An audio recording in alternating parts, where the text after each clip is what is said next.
దీపిక అనే నేను ప్రస్తుతం జిల్లా పరిషత్ హై స్కూల్ కత్తుకూడిలో 9వ తరగతి చదువుతున్నాను.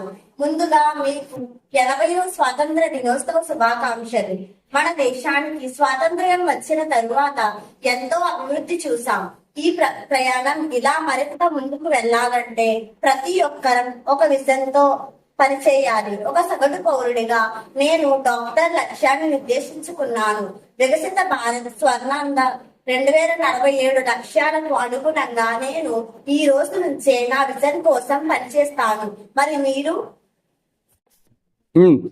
ఎల్వినా అని నేను ప్రస్తుతం జిల్లా పరిషత్ హై స్కూల్ కత్తుకూడిలో 8వ తరగతి చదువుతున్నాను. ముందుగా మీకు 80వ స్వాతంత్ర దినోత్సవ శుభాకాంక్షలు. మన దేశానికి స్వాతంత్రం వచ్చిన తర్వాత ఎంతో అభివృద్ధి చూశాం. ఈ ప్రయాణం ఇలా మరింత ముందుకు వెళ్ళాలంటే ప్రతి ఒక్కరం ఒక విషయంలో పనిచేయాలి. ఒక సగటు పౌరుడిగా నేను IAS లక్ష్యాన్ని నిర్దేశించుకున్నాను. వికసిత్ భారత్ స్వర్ణాంధ్ర 2047 లక్ష్యాలకు అనుగుణంగా నేను ఈ రోజు నుంచే నా విజన్ కోసం పనిచేస్తాను. మరి నేను? మణికంఠ అనే నేను ప్రస్తుతం జిల్లా పరిషత్ హై స్కూల్ కత్తుకూడిలో 10వ తరగతి చదువుతున్నాను.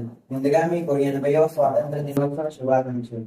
మన దేశానికి స్వాతంత్రం వచ్చిన తర్వాత ఎంతో అభివృద్ధి చూసాం. ఈ ప్రయాణం ఇలా మరింత ముందుకు వెళ్ళాలంటే ప్రతి ఒక్కరు ఒక విధంతో పని చేయాలి. ఒక సగటు పౌరుడిగా నేను IPS లక్ష్యాన్ని నిర్దేశించుకున్నాను. వికసిత భారత్ స్వర్ణాంధ్ర 2047 లక్ష్యాలకు అనుగుణంగా నేను ఈ రోజు గురించే నా విజన్ కోసం పనిచేస్తాను. మరి మీరు? మీనాక్షి అనే నేను ప్రస్తుతం జిల్లా పరిషత్ హై స్కూల్ కత్తుకూడిలో 10వ తరగతి చదువుతున్నాను. ముందుగా మీకు 80వ స్వతంత్ర దినోత్సవం శుభాకాంక్షలు. మన దేశానికి స్వతంత్రం వచ్చిన తర్వాత ఎంతో అభివృద్ధి చూసాము. ఈ ప్రయాణం ఇలా మరింత ముందుకు వెళ్ళాలంటే ప్రతి ఒక్కరం ఒక విజన్ తో పనిచేయాలి. ఒక సగటు పౌరుడిగా నేను టీచర్ లక్ష్యాన్ని నిర్దేశించుకున్నాను. వికసిత భారత్ స్వర్ణాంధ్ర 2047 లక్ష్యాలకు అనుగుణంగా నేను ఈ రోజు నుంచే నా విజయం కోసం పనిచేస్తాను. మరి మీరు?